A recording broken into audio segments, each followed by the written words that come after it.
हमारा आज का टॉपिक है सार्वजनिक, निजी एवं मेरिट वस्तुएं। सार्वजनिक वस्तुओं का अर्थ। सार्वजनिक वस्तुएं वे वस्तुएं जिन्हें सभी व्यक्ति समान रूप में उपभोग करते हैं तथा उनके लाभ से किसी व्यक्ति को वंचित नहीं किया जा सकता है, सार्वजनिक वस्तुएं कहलाती हैं। इन वस्तुओं का विश्लेषण पॉल सैमुअल्सन ने प्रारंभ किया। इन वस्तुओं की दो विशेषताएं हैं। पहली विशेषता कि ये वस्तुएं गैर प्रतिस्पर्धात्मक होती हैं और दूसरी विशेषता यह वस्तुएं गैर टालने लायक होती हैं। गैर प्रतिस्पर्धात्मक का मतलब है कि सार्वजनिक वस्तुओं सभी के लिए समान रूप से उपलब्ध होती हैं, इनके लाभ से किसी व्यक्ति को वंचित नहीं किया जा सकता, अतः इनके उपयोग के मध्य प्रतिस्पर्धा संभव नहीं है। और गैर टालने लायक वस्तुएं होती हैं, यानी कि इनके उपयोग से किसी को मना नहीं किया जा सकता है, इनके उपयोग से किसी को टाला नहीं जा सकता है। सार्वजनिक वस्तुओं के प्रकार। सार्वजनिक वस्तुओं को दो भागों में बांटा गया है। पहला, गुणाधारित या जनहितकारी या मेरिट वस्तुएं, और दूसरा सामाजिक या लोक वस्तुएं जिन्हें सोशल गुड्स भी कहा जाता है। मेरिट वस्तुएं ये वे वस्तुएं होती हैं जिनके उपभोग से उपभोक्ता व गैर उपभोक्ता दोनों ही लाभान्वित होते हैं। इन वस्तुओं में धनात्मक बाह्यताएं पाई जाती हैं। धनात्मक बाह्यताओं से अर्थ है कि इन वस्तुओं के प्रयोग से लाभान्वित व्यक्ति को तो लाभ मिलता ही है, साथ के साथ समाज के अन्य व्यक्तियों को भी लाभ मिलता है। इन वस्तुओं का विश्लेषण प्रोफेसर R.A. मस्ग्रेव ने किया है। शिक्षा, स्वास्थ्य सेवाएं, पीने का पानी इन वस्तुओं के उदाहरण हैं। दूसरी है सामाजिक वस्तुएं। इन वस्तुओं में उपभोग की प्रवृत्ति सामूहिक होती है। इन वस्तुओं के उपभोग का समाज का प्रत्येक सदस्य अधिकारी होता है। बाहरी आक्रमणों से देश की सुरक्षा, रेडियो व टीवी का प्रसारण, सड़कों पर रोशनी आदि इसके उदाहरण हैं।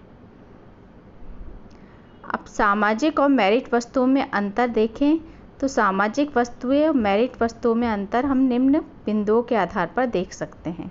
पहला पॉइंट है, सामाजिक वस्तु में अपवर्जन का सिद्धांत लागू नहीं होता है, अर्थात सामाजिक वस्तुओं के उपभोग से किसी को भी मना नहीं किया जा सकता है, जबकि मेरिट वस्तु में अपवर्जन का सिद्धांत लागू हो सकता है कि यदि किसी मेरिट वस्तुओं का जो प्रयोग है लाभान्वित व्यक्तियों के अलावा किसी के लिए उसके प्रयोग के लिए मना किया जा सकता है।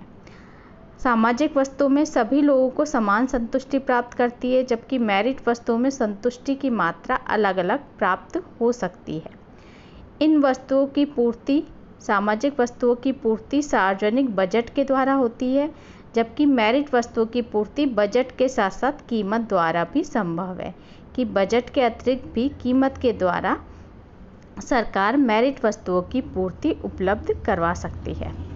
सामाजिक वस्तुओं में उपभोक्ता की प्रभुसत्ता को महत्व दिया जाता है, जबकि मेरिट वस्तुओं का संबंध किसी वर्ग विशेष के द्वारा लिया जाता है। अर्थात मेरिट वस्तुएं सामाजिक वस्तुओं में बहुत ज़्यादा अंतर नहीं है। मेरिट वस्तुएं सामाजिक वस्तुओं में से ही किसी वर्ग विशेष के लिए बनाई गई वस्तुएं होती हैं जिनका लाभ जिनमें मुख्यतः धनात्मक बाह्यताएं पाई जाती हैं। निजी वस्तुओं का अर्थ।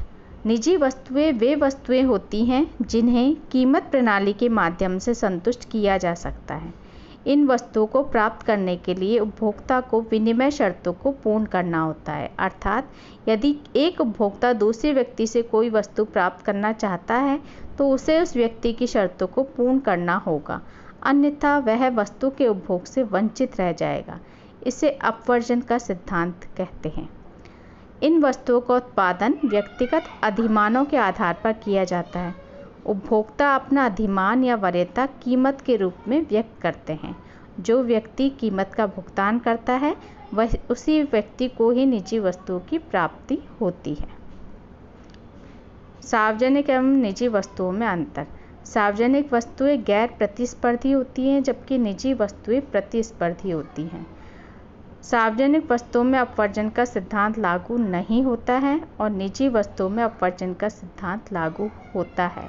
अर्थात यदि व्यक्ति ने विनिमय शर्तों का पालन नहीं किया है, वस्तुओं की कीमत का भुगतान नहीं किया है, तो उसे निजी वस्तुओं का लाभ नहीं मिलेगा।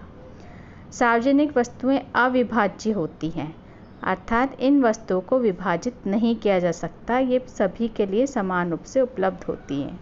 जबकि निजी वस्तुएं व्यक्तिगत अधिमानों के आधार पर होती हैं, तो उन्हें विभाज्य किया जा सकता है। सार्वजनिक वस्तुओं की कुल मांग व्यक्तिगत मांगों का ऊर्ध्वाकार योग होती है। ऊर्ध्वाकार योग से तात्पर्य है कि सार्वजनिक वस्तुएं सभी व्यक्तियों को समान रूप से उपलब्ध होती हैं, अतः हर व्यक्ति की मांग का योग मिलकर के ऊर्ध्वाकार योग होगी। जबकि निजी वस्तुओं की कुल मांग व्यक्तिगत मांगों का क्षैतिजीय योग है।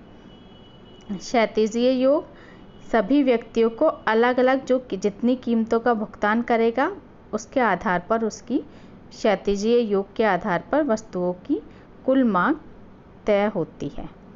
सार्वजनिक वस्तुएं की सीमांत लागत शून्य या कम होती है, अर्थात यदि कुल उपभोक्ताओं में यदि वृद्धि हो जाए, अतिरिक्त उपभोक्ता की प्राप्ति होने पर भी उस कुल उत्पादकता में, कुल वस्तुओं की उपलब्धता में अंतर नहीं आता है, अतः सीमांत लागत शून्य या कम होती है। जबकि निजी वस्तुएं सार्वजनिक वस्तु की अपेक्षा सीमित मात्रा में होती हैं, अतः उनकी सीमांत लागत शून्य या कम नहीं होती है। समान सार्वजनिक वस्तु विभिन्न कीमतों पर उपलब्ध की जाती है।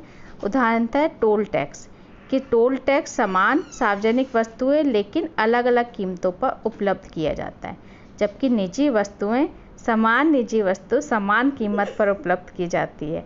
उदाहरणतः कार को क्रय करना, ये कार की कीमत समान है लेकिन समान उपभोक्ता के लिए समान कीमत पर ही उपलब्ध की जाएगी। जबकि सार्वजनिक वस्तु टोल टैक्स से समान सार्वजनिक वस्तु है परंतु वो विभिन्न कीमतों पर उपलब्ध की जाती है।